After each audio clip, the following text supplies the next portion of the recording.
সাভারের ট্যানারি পল্লীতে চলছে কোরবানির পশুর চামড়া সংগ্রহ ও সংরক্ষণ কার্যক্রম। এ বিষয়ে বিস্তারিত জানাতে আমাদের সাথে যুক্ত হচ্ছেন সহকর্মী শফি মাহমুদ। শফি, ট্যানারিতে এবার কোরবানির পশুর চামড়ার দাম কেমন মিলছে আর সংগ্রহ কার্যক্রমের সবশেষ বিস্তারিত জানাবেন। প্রথমে জানিয়ে রাখি, ট্যানারির এই যে প্রাথমিক পর্যায়ে যে সংগ্রহ কার্যক্রম চামড়ার, সেটি বলতে গেলে এই মুহূর্তে শেষ পর্যায়ে। কারণ ট্যানারি মালিকরা যেই কাঁচা চামড়াগুলো ট্যানারিতে নিয়ে আসেন ঈদের দিন, সেগুলো বেশিরভাগই কিন্তু হয়ে থাকে বিভিন্ন এতিমখানা এবং মাদ্রাসার মাধ্যমে এসে থাকে। তারা সরাসরি যে কাঁচা চামড়াটা সংগ্রহ করেন, তারপর এখানে এনে তারা সেই চামড়াগুলোকে লবণ মাখিয়ে সংরক্ষণ করে রাখেন।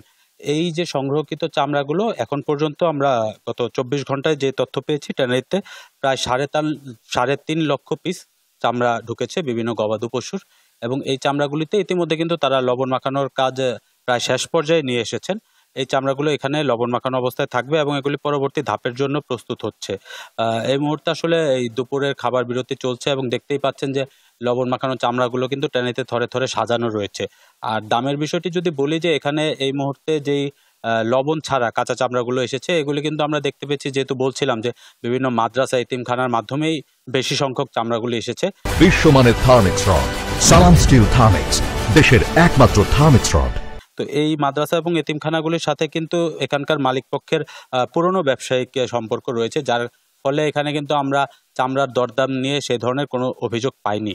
এবং আমরা যতটুকু জানতে পেরেছি, বেশ কয়েকজন এখানে চামড়া নিয়ে আসা বিক্রেতাদের সাথে কথা বলেছি, তারা কিন্তু মালিক পক্ষের কাছে 800 থেকে 900 টাকা এর মধ্যে বিভিন্ন দামে চামড়া বিক্রি করেছেন। এবং মালিক পক্ষ কিন্তু বলছেন যে এর সাথে লবণের খরচ, শ্রমিকের খরচ এবং আনুষঙ্গিক খরচ যোগ করলে একটি লবণযুক্ত চামড়ার দর, এই ট্যানারির মালিকদের দাবি যে সেটি আসলে সরকার নির্ধারিত দামের কিছুটা বেশিও হয়ে থাকতে পারে ক্ষেত্র বিশেষে।